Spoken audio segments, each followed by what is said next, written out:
Hello friends, welcome to short solutions. आज हम लोग त्रिकोणमिति से कुछ महत्वपूर्ण सूत्र समझेंगे, जैसे लंब, आधार, कर्ण से संबंधित प्रश्न यदि एग्जाम में पूछे जाते हैं तो उनको इजी वे में करना सीखेंगे। तो सबसे पहले यहाँ पर सबसे पहले हम लोग राइट एंगल ट्रायंगल लेंगे, यानी कि समकोण त्रिभुज। ये देखिए हमने पहले से ही बना रखा है। ये देखिए हमारा है समकोण त्रिभुज। आपको पता होना चाहिए कि जो समकोण त्रिभुज होता है उसका जो ये होता है, उसका ये जो एंगल होता है, समकोण त्रिभुज का जो एंगल होता है वो 90 डिग्री का होता है, यानी कि ये जो होता है ये 90 डिग्री का होता है। ठीक है, अब हम समझने का प्रयास करेंगे कि लंब क्या होता है, आधार क्या होता है और कर्ण क्या होता है।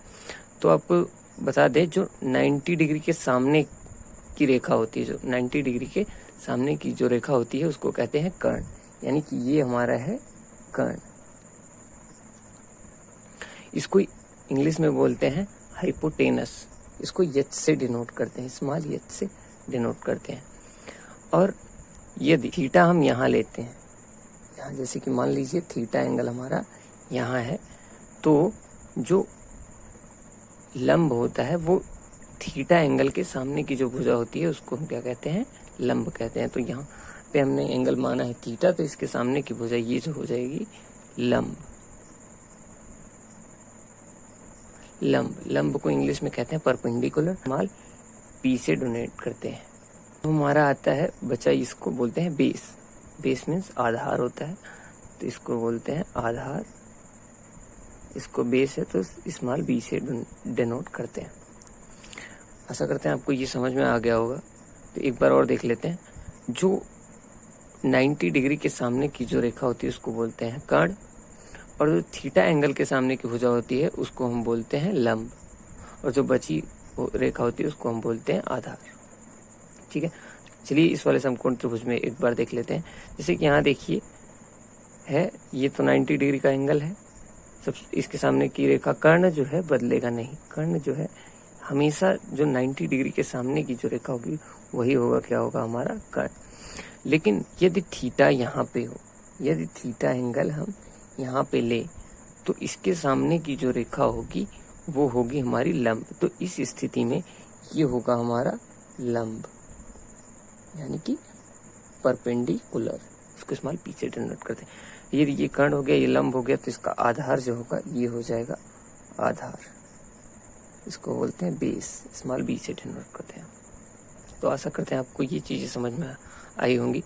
अब देखते हैं साइन थीटा। सबसे पहले देखते हैं साइन थीटा। तो जो साइन थीटा होता है, साइन थीटा का जो मान होता है वो होता है लंब बटा के कर्ण। तो साइन थीटा का जो मान होता है लंब बटा कर्ण, मतलब लंब पी, लंब को स्मॉल पी से डिनोट करते हैं परपेंडिकुलर, बटा कर्ण को हाइपोटेनस स्मॉल एच से डिनोट करते हैं। तो और यहाँ तक आपका क्लियर हो गया होगा कि साइन के का जो मान होता है, साइन इक्वल्स टू होता है लंब बटा के कर्ण। अब देखते हैं कोसेक। कोसेक जो होता है वो साइन का होता है, साइन का होता है लंब बटे कर्ण, और कोसेक का होता है कर्ण बटा के लंब, कर्ण बटा के लंब। कर्ण बटा के लंब मतलब कि हो जाएगा एच अपॉन पी। जो साइन थीटा होता है और कोसेक थीटा ये आपस में उल्टा होते हैं। जैसे इसका मतलब होता है sine theta equals to 1 upon cosec theta. Cosec theta एक सूत्र यहाँ पर भी हम लोग देख सकते हैं। वैसे ही यहाँ पर अब कॉस का देखते हैं। जो कॉस का मीनिंग होता है, कॉस थीटा होता है आधार बटा के कर्ण। तो यहाँ पर देखिए हो जाएगा कॉस थीटा का आधार बटा के कर्ण, यानी कि बेस बटा के हाइपोटेनस। तो हो जाएगा small B upon small H. अब देखिए, जैसे साइन का उल्टा कोसेक होता है, वैसे ही कॉस का उल्टा जो होता है वो होता है सेक। इसका जो है उल्टा होता है। तो इसका उल्टा होता है तो मतलब ये आधार बटा कर्ण है, तो ये कर्ण बटा आधार होगा। सिंपली यहाँ देखिए सेक थीटा का मतलब होता है कर्ण बटा के आधार, हाइपोटेनस अपॉन बेस। अब इसी प्रकार हम देखते हैं टैन थीटा।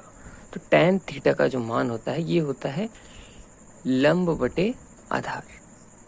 इसका जो होता है लंब बटा के आधार, लंब बटा के आधार। ये जो होता है tan थीटा का मान होता है। लंब मतलब परपेंडिकुलर, आधार मतलब बेस। और अब देखते हैं जैसे साइन का उल्टा कोसेक, कॉस का उल्टा सेक, वैसे ही tan का उल्टा जो होता है वो होता है कॉट। ये जो होता है tan का उल्टा होता है कॉट। तो कॉट थीटा का मान होता है आधार बटा के लंब, आधार बटा के लंब। आधार का हो जाएगा बेस और लंब का हो जाएगा परपेंडिकुलर। तो देखिए ये रहे हमारे कुछ महत्वपूर्ण सूत्र। साइन का उल्टा जो होता है कोसेक होता है, और कॉस का उल्टा सेक होता है, tan का उल्टा कॉट होता है, और साइन इक्वल्स टू होता है लंब बटा के कर्ण, और कर्ण बटा के लंब होता है कोसेक। कॉस का उल्टा होता है आधार बटा के कर्ण, तो सेक का होगा कर्ण बटे आधार। tan का होता है लंब बटे आधार, तो कॉट का होगा आधार बटे लंब। आशा करते हैं आपको यहाँ तक समझ में आया होगा।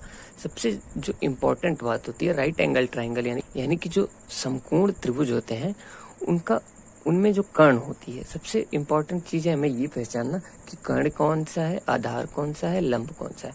तो सबसे पहले आप लोग यही जानना सीखिए, जो 90 डिग्री का एंगल होता है उसकी जो सामने की भुजा होती है उसको कर्ण कहते हैं, और थीटा के सामने की भुजा जो होती है वो लंब होती है, और बची भुजा को हम आधार कहते हैं।